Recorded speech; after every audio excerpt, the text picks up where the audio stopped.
My wife Mary and I have been in a relationship since 2011. We got married in 2014 and have 2 kids, a 4-year-old boy and a 1-year-old girl. Mary has a best friend named Izzy, and they've been best friends since elementary school. Izzy was the maid of honor at our wedding and is the godmother of our son. Anyway, something happened between Izzy's brother and one of Mary's coworkers. Apparently, according to my wife, Izzy's brother was a jerk because he couldn't handle the coworker being a strong, independent woman. I don't know the full story from Izzy's perspective, but their friendship is currently at its lowest point.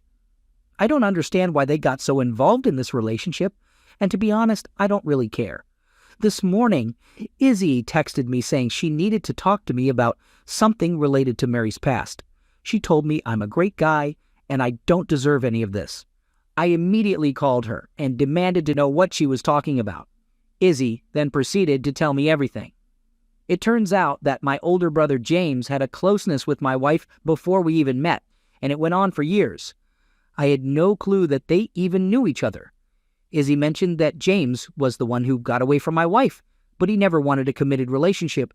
He only wanted to have a physical relationship with Mary and move on. I asked Izzy how long this went on, and she said it was between 2005 and 2010. It's important to note that Mary and I met at one of my cousin's Christmas parties in December 2010. Izzy told me that Mary started dating me because I resembled James, and I was like a consolation prize.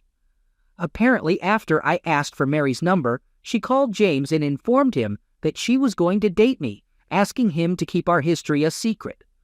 My brother agreed because he felt bad for stringing Mary along all those years, and he had also started dating someone else at that time. You know, looking back at previous family reunions, I do recall my wife and James always having conversations and laughing together. I remember James being supportive of our relationship and even telling me, "Never let this one go." Izzy apologized for revealing all of this now, especially after we have 2 kids. She hopes I can forgive her and still considers me a good friend. I thanked her for being honest and assured her that I also consider her a friend. We agreed to talk later. Right now, I can't talk to anyone about this. My therapist is on vacation, and my other siblings and parents adore Mary, so they would just tell me to suck it up. Most of my friends are also friends with Mary, but deep down, I'm extremely angry. If I had known that she was my brother's ex, I would have never even pursued a relationship with her, let alone marry her and have 2 kids. I don't know what to do. Has the past decade of my life been based on false pretenses? I don't think she's having an affair with my brother. He's a pilot and lives 6 hours away, plus he loves his wife as far as I know. Besides, he's my half-brother biologically and we never had a close relationship. Still, I always respected him. He was strong, smart, and he always protected me. What should I do? These past few days have been quite interesting. Let me tell you. First, I had a conversation with my brother about the truth of his and my wife's past. He didn't reveal much after seeing how angry I was during our Zoom call. He simply mentioned that he did me a favor by preventing my ex, who apparently everyone in the family hated, news to me, from worming her way back into our lives. I was confused and asked for more details, but he didn't provide anything substantial. He denied having any interest in my wife after we started dating and suggested I talk to her instead. He abruptly ended the Zoom call before I could ask anyone else. Shortly after that, my wife texted me saying she's on her way to talk to me. Apparently, James called her and informed her about what happened. Sure enough, she arrived not long after and she was in tears. I couldn't tell if it was genuine or if she was faking it. Instead of apologizing, her first question was, "Who told you?" I told her that it wasn't important, but she insisted that if it was Izzy, I shouldn't believe anything she said because Izzy now hates her. I asked her why Izzy hates her, and that's when she shared what had happened between them. So here's the story. Izzy's brother offended one of Mary's co-workers while they were sleeping, and Mary encouraged the co-worker to report the incident to the police. As a result, Izzy's brother's ex used this report as leverage to gain sole custody of their children. Now Izzy is at risk of not seeing her nieces and nephews until they turn 18. A couple of days ago, Izzy and her siblings went to confront the co-worker at my wife's workplace, but they were escorted out by security. Now, keep in mind that I wasn't aware of 90% of this story because my wife has been staying with her sister since April, and she didn't share all of this with me over the phone. When I asked her why she didn't tell me, she said she was afraid I would take Izzy's side because I like Izzy's family, which I do, and she thought I would get mad at her. I reassured her that if the offense against the coworker was real, I wouldn't have reacted that way. After we sat down and she made some coffee, she started sharing her side of the story. It turns out that after we first met, when she found out I was James's brother, she called James to inquire about me. My wife explained that it was James's suggestion to keep their past relationship hidden because he believed I wouldn't have dated her if I knew about their history, which is true. She also revealed that when she had doubts about our relationship after our 4th or 5th date, she called James and asked him how she could break up with me without hurting my feelings. It was James who convinced her to give me another chance. I was surprised to learn that she never told me about her doubts at the beginning of our relationship. I asked her how James convinced her, and Mary shared that James shared some silly childhood stories about me and convinced her that she wouldn't find a decent guy like me in today's day and age. So, after all these revelations, I asked my wife if I was just a second choice to James and if she settled for me.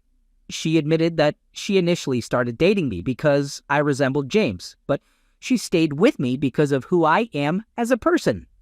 Then, I questioned why she never shared any of this with me over the past decade. She responded by saying that none of it mattered, and wouldn't have mattered if it wasn't for Izzy stirring things up. Hearing this made me extremely upset, and she shamelessly admitted that she would have kept hiding the truth. However, when she started sobbing, I managed to calm myself down and not let my anger get the best of me. She looked vulnerable, and her repeated apologies only made me feel worse. After she composed herself a bit, I told her that her words didn't really ease my concerns, and I still felt like our relationship was always overshadowed by James. This made her cry again, and she pleaded for my forgiveness, expressing her love for our family and for me. I asked her for some space, and she went back to her sister's house where the kids were staying. As she was leaving, she kept telling me she loves me and that she would return later. She tried to kiss me goodbye, but I couldn't bring myself to reciprocate. I felt guilty because it was the first time I had ever denied her a kiss. Anyway, over the next 2 days, every single person from my wife's friends and family contacted me to hurl insults at me. Even her sister, who had just given birth, told me she always knew I didn't deserve her sister and that she would find a top-notch divorce lawyer. Her so-called new best friend, who used to be second best, also called me an idiot for believing Izzy, warning me that she would ruin my life. Despite my attempts to clarify that I wasn't involved with Izzy, she didn't listen and even wished that I would contract HIV from Izzy. Ridiculous, right? I should note that Izzy never bothered to call me again after her initial revelations. Then James had the audacity to call me once more, telling me not to be an idiot. Well, that conversation quickly turned into a shouting match because I can't stand that piece of crap with his seemingly perfect life. As for my wife, she never bothered to call me. Instead, she sent me a text saying that she would return on Monday morning with the kids, and we could continue our conversation then. I expressed my displeasure about how I had been insulted by everyone she knows, and she justified herself by saying that she had to share something because she couldn't stop crying. I didn't respond further. That's it. I've heard my wife's side of the story, and honestly, it's even worse than when I first heard it from Izzy. These past 2 days, I've been drowning my sorrows with my buddies, drinking and trying to distract myself. They even suggested getting back at Izzy, but I won't stoop to that level. I just feel like a lifeless shell of a person. I always wanted to be a pilot like James, but I couldn't pass the physical exam. I hate my accounting job. And to top it all off, I'm living in a cramped apartment with a wife who deep down would have preferred to be with my successful brother in the first place. What's even more frustrating is that it feels like my wife didn't tell me anything I didn't already know. All she did was say sorry and cry. I deserved more than that. Update. Let's just say I decided to file for divorce. I made an effort to forgive both my wife and my brother. I kept telling myself that it all happened before I even entered the picture. We even went to marriage counseling, and I sought individual counseling as well, but nothing seemed to work. I just can't move past the deception and lies that were thrown at me. Funny enough, Mary actually admitted that she saw this day coming. She didn't think it would come through her former best friend Izzy, but she acknowledged that she built our marriage on a lie, pretending that she hadn't slept with her husband's brother for years before she met me. I really gave it my all, guys. I truly did. We have a 4-year-old daughter and a delicate 1-year-old son who had to spend a lot of time in the NICU after he was born. Will they blame me in 20 years for not being able to overcome this issue? Will they end up struggling with obsession or something because of a broken home? It's a heavy weight to bear. Anyway, my wife moved back to her parents' house, and even her parents called me, begging for my forgiveness. They knew about my brother's involvement all along. I reassured them that it's not their fault, but rather their daughter's, and I wish them well. We haven't established a custody arrangement yet, but I'm taking the kids whenever I get the chance. I also asked my brother to give me some space for the next few years while I try to recover. He said he would comply with my request, but not without adding that I'll end up alone and regret this decision until my last breath or something like that. That's the situation, folks. Oh, by the way, I did sleep with Izzy 2 days ago.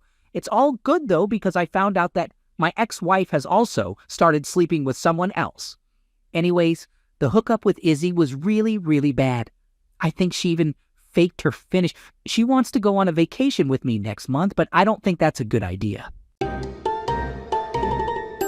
Second story. So here's the deal. I, 32 have already started the process of getting a divorce from my soon-to-be ex-wife, 27F. I'm currently in Kentucky while she's in Florida with our 14-month-old child. This is a pretty intense and dramatic situation, which is why I'm using a throwaway account because my soon-to-be ex-wife knows my regular Reddit account. Normally, I don't share personal stuff online, but right now I'm feeling incredibly alone and you could really use some support. Let me give you a little background story. When I was 18, I was in a messed up relationship with a woman, and despite using birth control, we ended up having a child together. She cheated on me multiple times, but the worst part was when she cheated on me with my best friend. Let's call him James. It absolutely crushed me. I cut off all contact with my friend for years, but eventually I managed to pick myself up and reach out to him. He expressed deep remorse and apologized profusely, and against my better judgment, I forgave him. At that time, I felt like this woman had isolated me from all my close friends, and I didn't want to lose my oldest childhood friend because of her actions. Unfortunately, this becomes relevant in the story later on. All right? Let me catch you up to the present. So I now have custody of my 13-year-old son, and I was happily married for a while. My wife comes from a super wealthy family. While I had a tough upbringing with financial struggles like not always having enough food, my parents got divorced, and I lived with my mom, who was on disability. By the time I turned 30, I had a good job running a land surveying business with my licensed surveyor dad. My wife was pursuing her bachelor's degree, and I was working full-time while also working towards my associate's degree. Things seemed okay on the surface, but looking back now, I'm realizing there were so many warning signs that I overlooked because I was in love. One thing that stood out was my wife's constant struggles with school. It seemed odd to me that she was having such a hard time while I was doing well in my studies and working full-time. She would get upset with me for getting good grades, so to avoid conflict, I started lying to her and telling her I got average grades, C's, when, in reality, I was maintaining a nearly perfect GPA. I tried my best to support and encourage her in her schoolwork, but it eventually got to the point where I ended up doing her homework for her because she claimed she was too overwhelmed to do it herself. When the COVID pandemic hit, my job took a hit and my income decreased. We were still managing financially, but it was tighter. Despite her being on birth control, she ended up getting pregnant and we had a child together. It was during her pregnancy that things started going downhill. About 2 months before our daughter was born, her dad passed away due to COVID, which caused a lot of grief and sadness. Our daughter was born in March 2021, and I made a decision to take time off work to be as involved as possible in her life. I really wanted to establish a strong bond with my daughter, So I took several months off, and when I eventually returned to work, it was only part-time. My wife was dealing with postpartum depression, and I had read online that the best thing to do in such situations is to offer as much help as possible. So that's exactly what I did. I regularly took care of my wife, making her breakfast in bed, and I devoted myself to taking great care of our daughter. My wife has always been terrible at doing household chores. She dislikes cleaning, doing dishes, and cooking dinner, so we used to hire people to clean our house. However, since my income decreased, I had to take on these responsibilities myself. Fortunately, I actually enjoyed doing these tasks, so I happily took care of them. But over time, the weight of these responsibilities started to burden me. I decided to seek therapy for help, and initially, I was diagnosed with bipolar disorder. However, that diagnosis was later changed to ADHD, and I'm now receiving the appropriate treatment for it. During this period, my wife started exhibiting some concerning behaviors. She accused me of having an affair with my therapist, which was completely unfounded.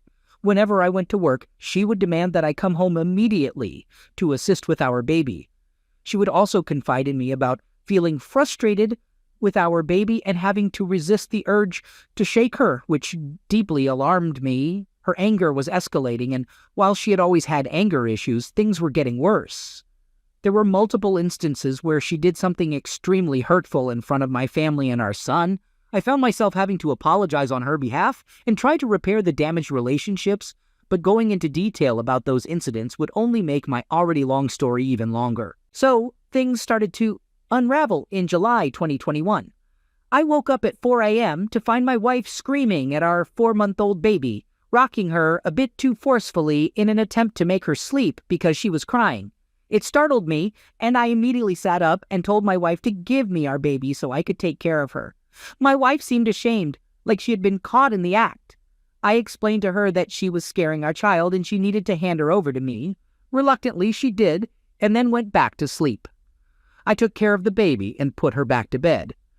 But I couldn't shake off what had just happened. It was hard for me to accept. I went to work that day, but the incident weighed heavily on my mind. When I returned home, my wife wanted to confront me and defend her actions, but I told her I couldn't talk to her at that moment. All I wanted was to take a shower and take my dog to the vet appointment, and we could discuss it later. However, she kept following me around, refusing to leave me alone. Eventually, I went outside, and she continued to yell at me, unwilling to give me the space I needed.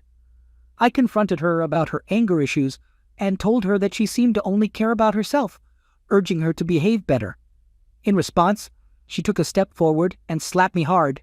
I didn't retaliate, I just slumped down and said, "Look at what you've done now." Feeling a mix of shock and sadness, I went upstairs and sat on the toilet, shedding some tears. Surprisingly, she followed me upstairs, but instead of apologizing, she began to explain how she became defensive and how my words triggered her anger because they reminded her of her own offensive parents. I couldn't believe she wasn't offering an apology, but was trying to justify her actions instead. Feeling overwhelmed, I decided not to continue with my plans to take a shower and left to take our dog to the vet. While I was at the vet, she reached out to some of my family members and asked them to take her to a mental hospital for treatment. By the time I returned, she had already left for the hospital, and she was texting me, expressing how sorry she was. Eventually, she received a diagnosis of postpartum issues, and although it took time, I did my best to forgive her and be understanding. After she returned from the hospital, things seemed somewhat normal for a while. However, after about 3 days, she asked me why I appeared withdrawn. I replied that it was difficult for me to cope with the fact that she had hit me. In response, she brought up a claim from years ago, saying that I had thrown a hairbrush at her and that she had forgiven me for it. I honestly don't recall ever doing that, but suddenly it was being used against me, and I felt compelled to apologize for something I didn't even remember doing. Now I realize that it never actually happened. A few months later, her stepmother in Florida was diagnosed with lung cancer and offered to buy us a $400K house there. This was exciting because I live in Kentucky and it meant we would have to move. Plus, my old friend James now lived in Florida, and I was looking forward to reconnecting with him. We went ahead and bought the house, but complications arose when it came to negotiating the move with my 13-year-old son's mother. I completely understood her perspective. I started to reconsider the move because I didn't want to give up being close to my son. However, my wife insisted that it should be our son's decision on where he wants to live, even if he chose to live with his mom instead of us. She believed I should give him that option. At first, I was hesitant about giving my son the choice, but my wife told me that her mom and therapist agreed with her. Eventually, I gave in and presented the option to my son, either come with us to Florida or stay with his mom. He expressed that he didn't want us to move, but if we did, he preferred to stay with his mother here. Things became awkward after he made his choice. My wife became extremely upset and started yelling at him from outside the bathroom while he was using it. He went upstairs and locked himself in his bedroom. I felt awful, and then my wife started blaming me, saying that she never told me to give him that option. She insisted that she never said anything like that, and I eventually gave up trying to argue with her. So things calmed down for a while. My wife barely managed to earn her bachelor's degree, but she got into trouble for plagiarism. After that, I started writing papers for her and helping her with tests. She graduated with a GPA of around 2.4. Additionally, she began taking Prozac, claiming it would help with her anger issues. To be honest, I genuinely believed that she was getting better. We started making a lot of plans because things were slowing down here. My father decided to pursue his land surveying license in Florida, and amazingly, he got a good job right away. His first day was on May 16th. We all went down to Florida in late March, but my father's son and I came back up so that my son could finish the school year. Meanwhile, my wife stayed in Florida with our 1-year-old daughter. She wanted to visit her stepmother, who had cancer and is elderly, as we're not sure how much time she has left. Once again, everything appeared to be fine between us. I genuinely believed that my wife and I were deeply in love. I was even willing to make the sacrifice of letting my son stay with his mother so she could be closer to her family. In early May, my dad and I made the decision to quit our jobs here and prepare for the move. My dad planned to join us temporarily until he sold his houses and could build a new one on the vacant lot next to our Florida home. He made the long drive down on Friday, May 6th, while I stayed behind. But then, on Saturday, May 7th, my world shattered when my wife called to confess that she no longer loved me and hadn't for a while. I was devastated. I cried a lot, but something about how my wife seemed to enjoy my pain felt unsettling. We had been together for about 6 years, married for 3, and it was incredibly hard to accept. That evening, I mustered the courage to ask if she still wanted me to come to Florida, and she responded with a nonchalant, "Sure." I then brought up our daughter and asked what would happen if things didn't work out between us. She assured me that she wouldn't keep our daughter from me, but she intended to stay in Florida with her. I was completely crushed. I reached out to my friends and family for support, and fortunately, they were there for me. It turned out that my wife had been cheating on me, and she had even texted a friend about it, who then shared the screenshots with me. As soon as I found out, I immediately contacted a lawyer to understand my legal options and started the divorce process. Things took a disturbing turn on Tuesday, May 10th, when my wife allowed our daughter to get access to her psychiatric medication. We had to contact Poison Control and rinse her mouth out to ensure her safety. However, despite this incident, my wife asked my dad, who was now in Florida, to watch our daughter so she could have a me day. She left around 9 a.m. and didn't return until midnight. Little did I know that during her time away, she went to see my friend James, who lived 2 hours away, and their emotional affair turned into a physical one. The next day, my dad decided to move out. It wasn't until I confronted my wife about the affair that she finally admitted to it. I had suspicions because James never responded to me when I informed him about the divorce proceedings. Before my wife confessed, she kept insisting that she just wanted me to choose her and claimed that this wasn't a sudden decision. I explained to her that I was already willing to prioritize her over my son, but now I can't do that anymore because things changed abruptly for me. It turns out she was just trying to alleviate her own guilt. So currently, I am in a tough spot. I lost my job, I don't have custody of my child, and my father isn't around to support me. She has our car in Florida, and I'm not the homeowner like I had anticipated. On top of it all, I had to pay for my lawyer's fees using a credit card. However, there's a silver lining in all of this. Thanks to the child custody laws, the state responsible for determining the custody of our 14-month-old daughter is Kentucky, not Florida. This means she'll have to go to court and convince the authorities to allow her to move with our daughter down to Florida. In the meantime, my lawyer is pretty confident that we can obtain sole custody. My soon-to-be ex-wife wants to reconcile, but I'm not communicating with her at all. She keeps insisting that she never wanted a divorce, and that I took things too far. She even reached out to my dad and told him that if we work things out, I have to remove my name from the Florida home's deed, so she would have full ownership. She claims that her mother will always despise me because she thinks I'm a horrible person, but she wishes I would come to Florida so we can resolve things. However, she refuses to come back to Kentucky unless I drop the divorce proceedings. Honestly, I have no intention of reconciling with her. The toughest part about all of this is that I can't bring myself to cry. I really want to let it all out, but whenever tears come, I feel guilty for allowing myself to end up in this situation. If I hadn't reached out to James, maybe my wife wouldn't have cheated on me like she did. What's even worse is that I know she did it to hurt me. She was well aware of the history between me and James and deliberately chose to have an affair with the one person who could deal such a devastating blow to my self-confidence.